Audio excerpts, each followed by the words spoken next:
Fala pessoal, nessa aula a gente vai falar sobre a teoria do padrão de projeto Decorator aqui, beleza? E esse é um padrão estrutural e você provavelmente já tem familiaridade com esse nome de Decorator, né, no caso, porque várias linguagens de programação implementam isso daqui da sua maneira, beleza? Só um disclaimer aqui no caso, a gente não vai falar dos decorators das linguagens, apesar de o comportamento ser basicamente o mesmo, eu decorar alguma coisa.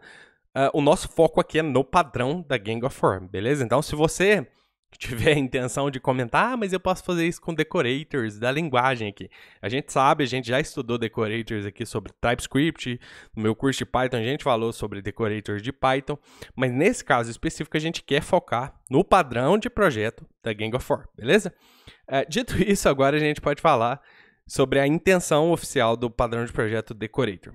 Então, a intenção dele é agregar responsabilidades adicionais a um objeto dinamicamente.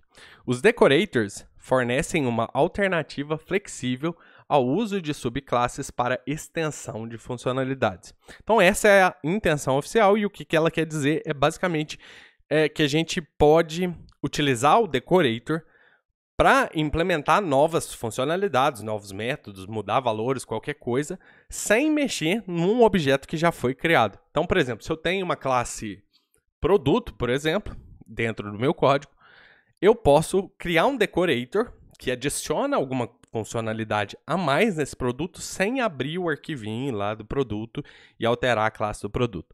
Beleza? Isso caracteriza o Open Closed Principle, né, no caso. Ou seja, o nosso código vai estar aberto para extensão, mas fechado para modificação. Dito isso aqui, esse é um padrão muito parecido com padrões que a gente já utilizou anteriormente, como o Composite, por exemplo, como o Bridge. Só que ele é mais similar em termos de estrutura com o Composite aqui, porque ele utiliza a composição ao invés de herança. Então, se você sentir que um padrão está muito parecido com o outro, só muda uma coisinha ali, é porque realmente é assim. Ele só muda a intenção dele aqui no caso. Mas às vezes a estrutura é basicamente igual. Você vai ver aqui na estrutura do padrão de projeto que ele é basicamente idêntico ao Composite. Ele só vai mudar uma coisinha ou outra ali do padrão Composite, beleza? Só que a intenção dele é diferente. Ele é usado para adicionar funcionalidades em objetos em tempo de execução. Quando a gente fala tempo de execução, se uma pessoa só trabalha com Python ou JavaScript ou linguagens que não precisam ser compiladas, no caso aqui, isso aqui pode ficar meio obscuro. O que seria tempo de execução? Basicamente é quando você executa o seu código, no caso aqui, tá? Então, só para falar isso aqui, pode não fazer tanto sentido em linguagens que não são compiladas, mas só para você entender, o que está falando aqui é que eu posso adicionar funcionalidades sem recompilar o meu código, sem abrir uma classe, alterar o código da classe e recompilar o código todo, beleza? Ele finge ser o objeto que está sendo decorado, porém repassa chamadas de métodos para o mesmo. Eu vou te dar um exemplo aqui, que eu estava pensando aqui agora, que eu te falei no comecinho aqui, que é de produtos aqui. E daí você vai entender isso aqui melhor na estrutura. Mas só para você saber, ele repassa chamadas de métodos para o objeto que está sendo decorado e ele pode executar ações antes e depois das chamadas desse objeto que está sendo decorado. Beleza? Além disso, ele também pode manipular os dados antes do retorno. E isso que eu estou falando de manipular dados não é do objeto que a gente está decorando. O nosso próprio decorador, ele vai manipular os dados dentro dele sem afetar o objeto original. Beleza? Vamos dar uma olhada na estrutura e se você olhar e perceber que de cara ele é muito similar ao Composite. Inclusive, eu uso a base do Composite para criar essa estrutura aqui, beleza? Então, se você achar muito similar, com uma diferença aqui nas quantidades, alguma coisinha aqui, é porque é assim mesmo, é muito similar. Tá? Mas só para você entender, o que eu tenho aqui é o seguinte, imagine que eu tenho uma estrutura de objetos aqui. No caso, eu tenho uma interface e eu posso ter vários objetos aqui. Isso é super comum na programação orientada a objetos, né? Eu tenho uma interface aqui, suponha que esse component, esses nomes todos aqui são do livro da Gang of Four, tá? Então, eu vou tentar mudar os nomes para fazer você entender. Suponha que eu tenho aqui a interface de produto, que seria uma interface para todos os produtos do meu e-commerce aqui, ou a maioria deles. E daí eu tenho implementações dessa interface, ou seja, eu tenho camiseta, caneta, caneca, carro, qualquer coisa que eu vender aqui no caso. E daí, como eu tenho métodos aqui dentro dessa interface, os meus produtos precisam implementar esses métodos. Por exemplo, suponha que esse método aqui, pode ser vários métodos, mas vamos falar só de um. Suponha que esse método aqui chame getPrice, ou seja, eu tenho um product, uma interface de product, e todos os produtos precisam ter getPrice, beleza?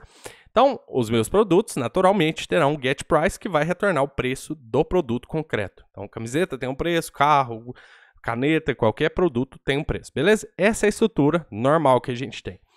Se eu quisesse, em algum momento, fazer alguma coisa assim, ó, para que eu não tenha uma explosão de classes aqui, ó, imagine isso aqui, ó. Suponha que eu venda camisetas. Eu tenho produto e eu tenho camisetas aqui no caso.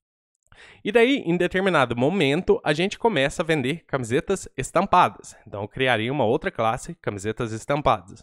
E aí, passa um pouquinho, eu começo a vender camisetas bordadas. Então, eu crio outra classe, camisetas bordadas. Daí, passa mais um tempo, eu começo a vender caneta. E daí, passa um tempo, eu passo a vender canetas de outras cores. Aí eu tenho, como a gente falou lá no Bridge, caneta azul, caneta vermelha, caneta rosa. Ou seja, nesse caso, nesse exemplo que eu estou te dando, eu preciso, por herança, criar várias classes de várias combinações possíveis dos meus produtos aqui no caso, né? Imagine que eu pudesse fazer o seguinte, eu pego o produto que eu quero, muito parecido com o que a gente fez no Bridge, que é separar a abstração da implementação, mas nesse caso o que a gente vai fazer é separar o produto das suas decorações, ou seja, das suas funcionalidades a mais, por exemplo. Então eu tenho aqui a classe camiseta. Ao invés de eu criar uma classe camiseta estampada, o que eu poderia fazer era passar a camiseta estampada dentro de um outro objeto qualquer que adicione um label nela falando, olha, essa camiseta aqui é estampada. Beleza? Como é que eu faço isso? Eu simplesmente implemento, crio uma classe decorator, pode ter o nome que você quiser, por exemplo, estampa decorator. E essa classe decorator, ela precisa implementar a interface do meu product. Ou seja, a decorator tem também getPrice, ou seja, tudo que tem aqui no meu product vai ter em decorator também. E daí, nesse caso em específico, o que essa classe aqui faz é basicamente nada. O que ela faz aqui é ter uma ligação com um componente concreto. Porque você imagina, se você parar para pensar na vida real, eu tenho uma camiseta, no caso, certo? E eu tenho uma camiseta estampada. Você percebe que a estampa não tem como existir sem a camiseta? Na camiseta estampada, não tem como existir a estampa sem a camiseta. Então, o que o decorator faz? Ele precisa ter um link aqui dentro para um componente concreto, porque ele é só um decorator. Sozinho, ele não faz muito, mas ele precisa de um outro componente para decorar. Então, por exemplo, eu tenho aqui camiseta e eu tenho aqui a estampa da camiseta, no caso. Essa estampa da camiseta, que é o decorator, precisa ter um link para a camiseta real, no caso aqui, porque ela vai decorar esse objeto aqui. Beleza? Então, isso daqui vai ser uma interface para decorators concretos. E aí, no livro tá assim. Então, eu poderia, se eu quisesse criar um decorator já direto aqui, mas no livro tá assim. Eu preciso criar uma interface aqui. E esse decorator, ele não vai fazer nada. Ele vai simplesmente servir de interface para decorators concretos. E aí, os decorators concretos é que vão fazer as funcionalidades que a gente quiser. Por exemplo, esse decorator aqui, o que ele vai fazer, como eu te falei que é servir de interfaces para esses decorators aqui, o que ele vai fazer aqui no caso é simplesmente repassar todas as chamadas de métodos dele aqui, porque ele tem os mesmos métodos do produto, ele vai repassar todas as chamadas de método dele para o componente atual aqui. Beleza? Então, se eu tenho uma estampa de camiseta aqui, decorator, e aqui a gente pode chamar camiseta decorator, só para ser uma interface que não faz nada. Se eu repassar tudo daqui para cá, no caso, assim, dessa maneira, assim, ó, por exemplo, suponha que eu chame getPrice no decorator. O decorator ele vai simplesmente repassar essa chamada para o seu componente. Se ele tiver uma camiseta aqui, ele vai repassar camiseta.getPrice, beleza? E ele vai retornar a mesma coisa que a camiseta retornaria. Ou seja, o decorator é um componente normal do meu ambiente aqui. Só que aí, a partir daqui, eu posso começar a estender isso aqui e fazer decorações concretas aqui. Uma coisa que eu acho interessante e intrigante nesse padrão de projeto, antes da gente passar aqui para os decoradores concretos, é o seguinte. Você consegue observar aqui que esse decorator, ele é um component, ele é um produto, como a gente está falando, e ele tem um produto também, beleza? Então, ele é bem intrigante aqui, esse padrão de projeto, porque ele é um produto e tem um produto dentro dele. E aí ele pode fazer as chamadas aqui para dentro do produto com os mesmos métodos dele aqui no caso. E como eu te falei, se eu chamar getPrice aqui, ele vai repassar getPrice para dentro do componente aqui, beleza? E aí a coisa, aqui eu te falei que isso aqui é para ser a interface dos decorators concretos, tá? E daí uma coisa que pode ser interessante aqui é quando a gente começa a cair nos decoradores concretos, que é quem vai fazer a ação. Então suponha aqui que esse aqui agora seja o decorador real, o Stampa Decorator, por exemplo. Esse Stampa Decorator, ele vai ter, porque ele estende essa classe, ele vai ter um component dentro dele aqui no caso. E ele também é um component, porque ele estende essa classe que também é um component. Então esse decorator aqui, ele é um component e ele tem um component dentro dele. Então suponha que esse decorator seja o Stampa Decorator e tenha o valor só da estampa de R$10. Como eu te falei, só a estampa não faz nada. Mas quando eu chamar o getPrice nesse decorator aqui, o que ele vai fazer é fingir ser uma camiseta com uma estampa. Então ele vai retornar o preço dele mais o preço da camiseta. Então, por exemplo, suponha que a camiseta aqui custe R$40, no caso aqui. E aí, a estampa da camiseta custe R$10. Quando eu fizer essa junção aqui do decorator com o produto concreto, aqui no caso, a gente vai ter um preço final de uma camiseta estampada. Inclusive, a gente pode mudar o nome também, a gente pode adicionar um nome nesse decorator, porque, como a gente está falando, ele tem os mesmos métodos aqui.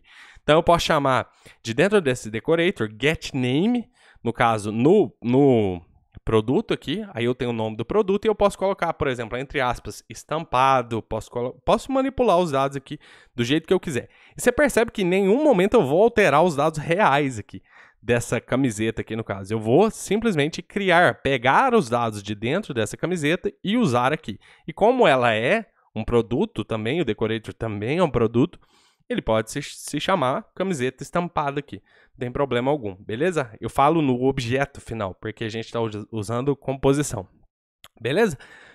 Foi complexo de explicar isso aqui. Se você não capturou ainda completamente a imagem, vai para a aula prática, que é na próxima aula que a gente vai falar do código. Daí você vai entender melhor. Eu acho que eu já te falei umas 50 vezes isso, mas eu entendo melhor vendo o código. Eu entendo muito pouco quando eu vejo teoria, não sei porquê. Eu consigo ver melhor quando é aplicado no código, beleza? Então a aplicabilidade aqui do padrão decorator use o padrão decorator quando você precisa adicionar funcionalidades em objetos sem quebrar ou alterar o código existente. Ou quando você quiser usar a composição ao invés de herança. E aí, um adendo, o livro da Gang of Four tem a frase famosa, prefira composição ao invés de herança. Composição sempre é mais flexível do que herança, beleza? Não sempre que você puder, utilize composição ao invés de herança. E esse padrão, é claro que a gente aplica só com composição. A gente tem algumas heranças ali, mas para a gente estabelecer uns protocolos. Quando você percebe que pode ocorrer uma explosão de classes, de subclasses aqui em determinada estrutura por causa daquele seguinte que eu te falei, né? Eu posso ter uma camiseta estampada, camiseta bordada, camiseta preta, camiseta vermelha. Quando você tiver essas estruturas que podem explodir o número de classes, né, muitas subclasses, você pode utilizar o decorator para isso. E aí as consequências, o que é bom no decorator? Composição sempre é melhor que herança, então vale a pena relembrar isso a todo momento. Utilize a composição sempre que possível ao invés da herança. É fácil adicionar ou remover comportamentos de objetos sem trocar o código já escrito ou testado, ou seja, a gente aplica naturalmente o Open Closed Principle utilizando o decorator aqui. É possível decorar um objeto já decorado, e isso é interessante que eu não te falei isso anteriormente. Você criaria várias camadas de decoração dentro de um objeto. Então, por exemplo, eu poderia ter uma camiseta. Se eu decorar essa camiseta com estampa, eu tenho uma camiseta estampada. Se eu decorar essa camiseta estampada, que já está decorada com bordado, eu tenho uma camiseta estampada bordada. Se eu decorar, por exemplo, com preto, eu vou ter uma camiseta estampada bordada preta. Você tá vendo? Eu não preciso criar essas classes. Isso a gente faz em tempo de composição. Na execução do código, a gente pode criar esses objetos complexos sem ter várias classes representando cada um desses objetos. E o que é ruim aqui nesse padrão de projeto? Quanto mais camadas você adicionar, mais complexo o seu código vai ficar. Eu acabei de te falar que você pode decorar vários objetos e que isso é incrível. Eu vou te mostrar um exemplo disso na parte prática, mas é incrível você poder ir adicionando várias funcionalidades. Isso aplica também o Single Responsibility Principle, né, no caso. Porque eu vou ter várias classes pequenas que fazem coisas mais específicas, né, no caso. Porém, isso pode se tornar um problema dentro do seu código. Imagina você debugar um código onde você tem 10 decoradores em camadas, né? Um objeto sendo decorado por 10 decoradores ali. Fica muito complexo de testar, de verificar se tudo está funcionando ali, beleza? Tem mais algumas partes ruins do decorator, por exemplo, aumentar um pouquinho a complexidade do código, mas eu não vou considerar isso aqui, porque eu acho que os benefícios são melhores do que o que é ruim. Eu acho que os benefícios encobrem as partes ruins do decorator aqui, beleza? A gente vai implementar os decorators na prática na próxima aula, beleza? Então a gente vai pôr a mão no código. Se você ainda está se sentindo, não estou entendendo nada disso, não se preocupe, na parte prática a gente vai implementar e eu vou te explicar bem mais a fundo, né? Mais detalhes sobre o decorator, beleza? Então eu te vejo na próxima aula. Grande abraço!